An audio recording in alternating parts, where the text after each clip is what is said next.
बंधुगण आज भिडटी कर्कट राशि व्यक्तिशेष मान बहुत अधिक गुरुत्वपूर्ण अटे एवं आज भिडियो आमे माने जानिबा कर्कट राशि व्यक्तिशेष मान किपर अक्टोबर मास 2024 यह सहित आमे माने कर्कट राशि मासिक राशिफल संपर्क में यही भिडियो आलोचना करवा कर्कट राशि किपर अक्टोबर मासटी ताहा संपर्क में आमे यही भिडियो आलोचना करवा एवं कर्कट राशि व्यक्तिशेष मानकर स्वास्थ्य शिक्षा प्रेम वैवाहिक जीवन भाग्य क्यारियर एवं बेपार वाणिज्यर स्थिति किपर रहिबाकु जाउअछि एही अक्टोबर मास 2024 रे ताहा संपर्क रे मध्य आमे जानिबा। एहा सहित नवग्रह मानकर स्थिति मध्य आमे जानिबा एवं नवग्रह आपनकु केउ प्रकार फल देबारे सक्षम हेबे एहा व्यतीत अशुभत्व प्रदान करुवा ग्रह मानक पई किछि विशेष प्रतिकार गुड़िक मध्य जानिबा।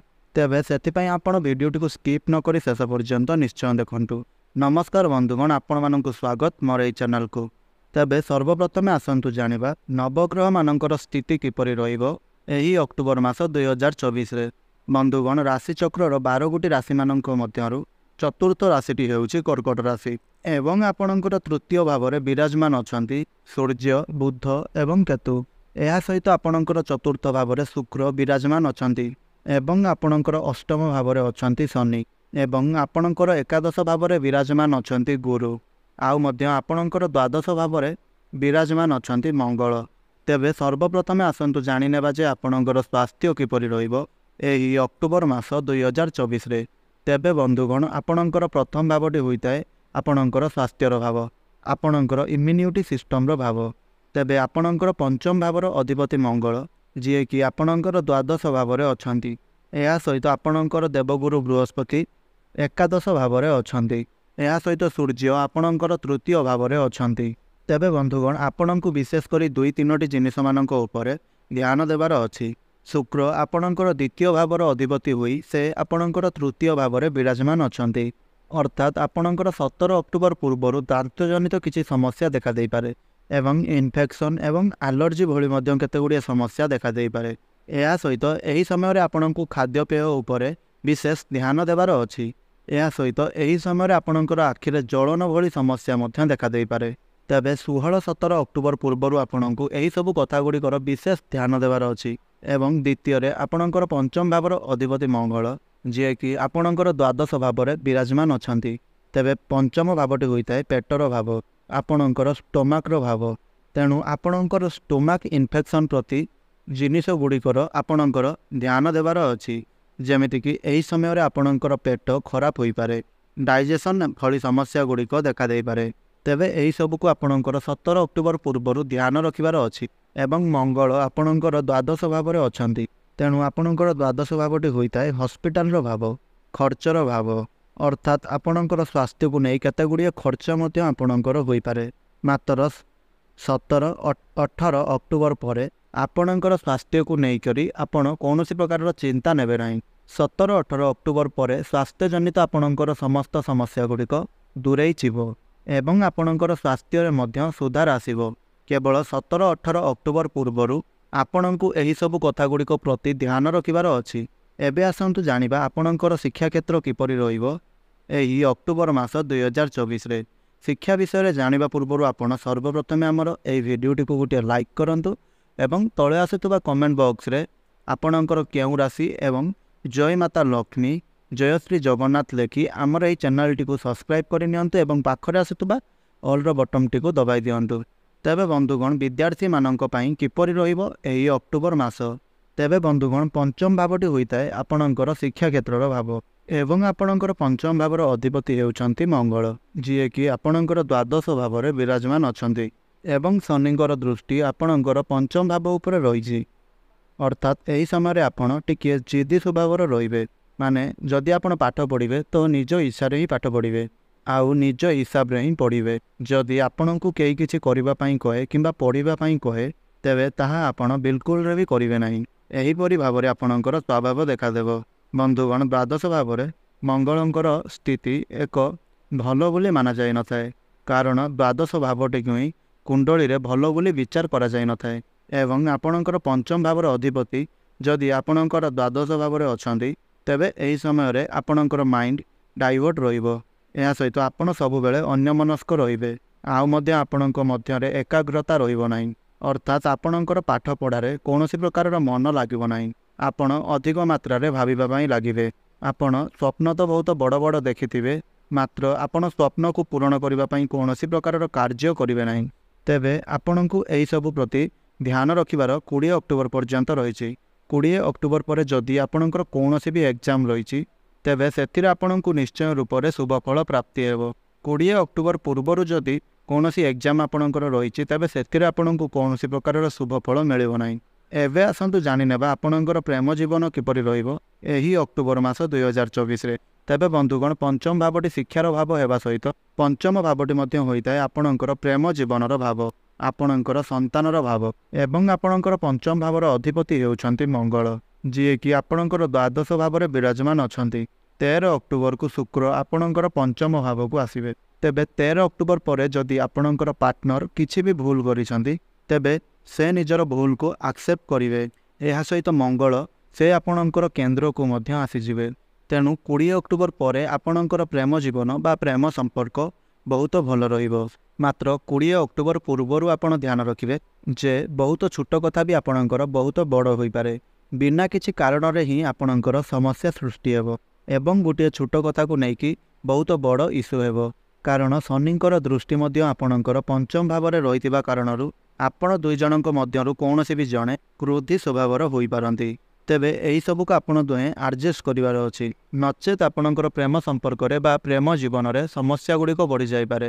ମାତ୍ର ଗୁରୁଙ୍କର ପରିସ୍ଥିତି ମଧ୍ୟ ଆପଣଙ୍କର ପଞ୍ଚମ ଭାବରେ ରହିଥିବା କାରଣରୁ ଯେତେ ସମସ୍ୟା ଆସିଲେ ମଧ୍ୟ ଆପଣ ଦୁହିଁଙ୍କ ମଧ୍ୟରେ ଫିଲିଂସ୍ ଭଲ ରହିବ।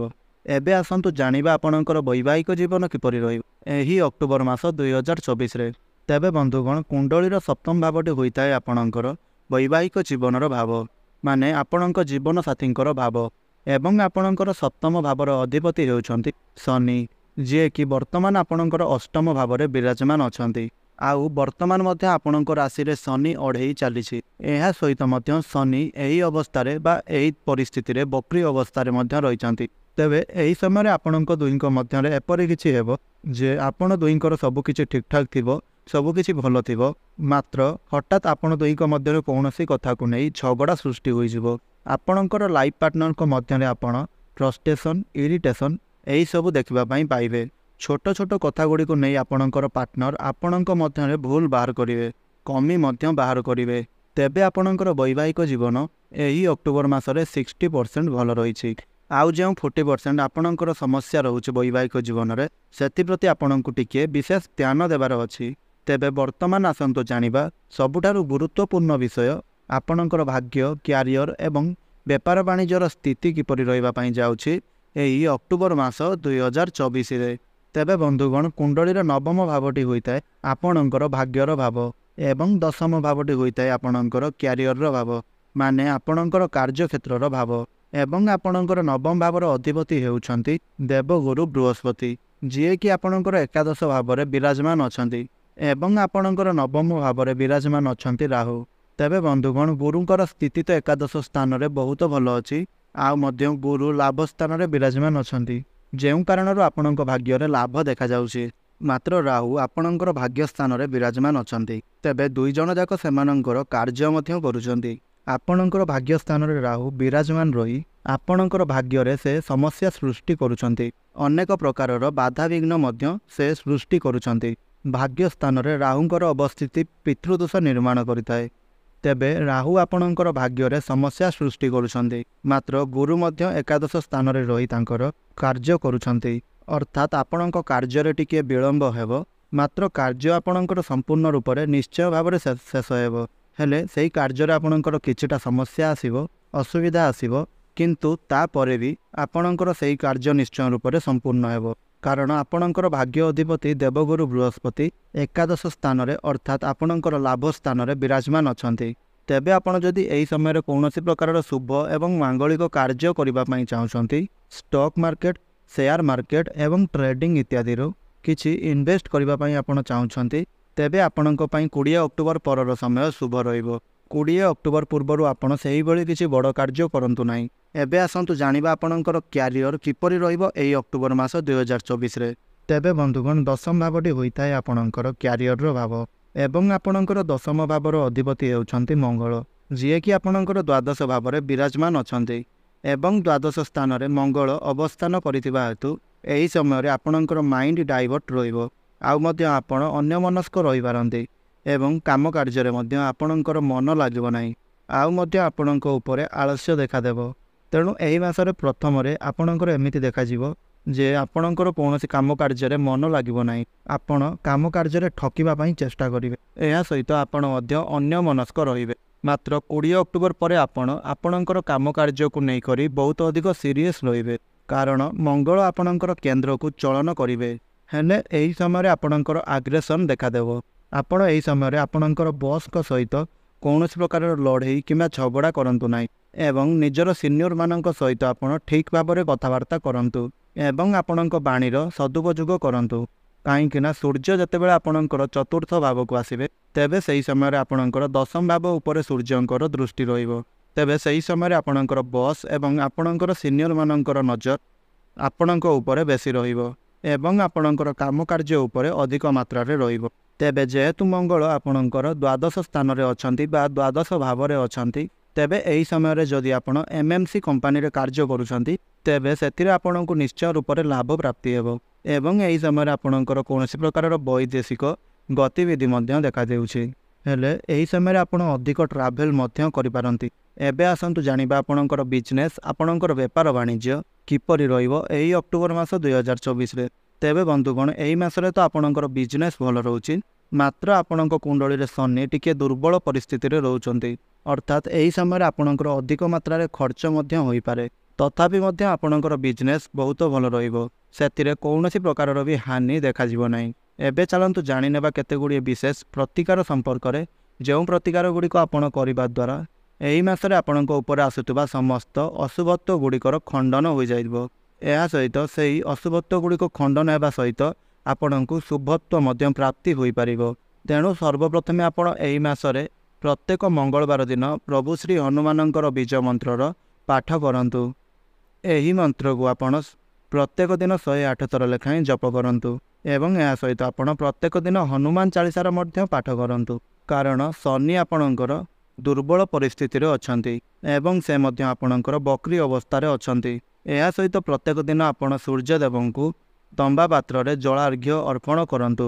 ଏହା ସହିତ ଆପଣ ମଧ୍ୟ ପ୍ରତ୍ୟେକ ଦିନ ସନ୍ଧ୍ୟା ସମୟରେ ଚନ୍ଦ୍ରମାଙ୍କର ବୀଜ ମନ୍ତ୍ରର ପାଠ କରନ୍ତୁ ଏବଂ ଚନ୍ଦ୍ରଙ୍କର ବୀଜ ମନ୍ତ୍ରର ଜପ ଆପଣ ପ୍ରତ୍ୟେକ ଦିନ ସନ୍ଧ୍ୟା ସମୟରେ 108 ଥର ଲେଖାଏଁ ଜପ କରନ୍ତୁ।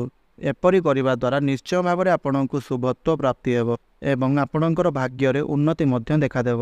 ତେବେ ବନ୍ଧୁଗଣ ଆଜିର ଭିଡ଼ିଓଟିକୁ ଆପଣମାନେ ଲାଇକ୍ କରନ୍ତୁ, ସେୟାର କରନ୍ତୁ ଏବଂ ତଳେ ଆସୁଥିବା କମେଣ୍ଟ ବକ୍ସରେ ଜୟ ମାତା ଲକ୍ଷ୍ମୀ, ଜୟ ଶ୍ରୀ ବିଷ୍ଣୁ ଅବଶ୍ୟ ଲେଖନ୍ତୁ, ଆଉ ପାଖରେ ଆସୁଥିବା ବେଲ୍ ଆଇକନ୍ଟିକୁ ପ୍ରେସ୍ କରି ଅଲ୍ରେ ସିଲେକ୍ଟ କରନ୍ତୁ, ଯାହାଦ୍ୱାରା ଆମେ ଯେଉଁ ପ୍ରତ୍ୟେକ ଦିନ ଭିଡ଼ିଓ ଅପଲୋଡ଼ କରୁଛୁ ତାହା ସର୍ବପ୍ରଥମେ ଯାଇ ଆପଣଙ୍କ ପାଖରେ ପହଞ୍ଚି ପାରିବ ଏବଂ ସେହି ଭିଡ଼ିଓ ଯଦି ଆପଣଙ୍କର ରାଶି ସମ୍ବନ୍ଧିତ ହୋଇଥିବ, ଯାହାଫଳରେ ଆପଣ ସେହି ଭିଡ଼ିଓକୁ କ୍ଲିକ୍ କରି ସର୍ବପ୍ରଥମେ ଦେଖିପାରିବେ। ତେବେ ଆଜିର ଏହି ଭିଡ଼ିଓଟିକୁ ମୁଁ ଏଇଠି ରଖୁଛି, ପୁଣି କଥା ହେବା ଆଉ ଏକ ନୂତନ ଭିଡ଼ିଓ ମାଧ୍ୟମରେ। ଧନ୍ୟବାଦ। ଜୟ ଜଗନ୍ନାଥ।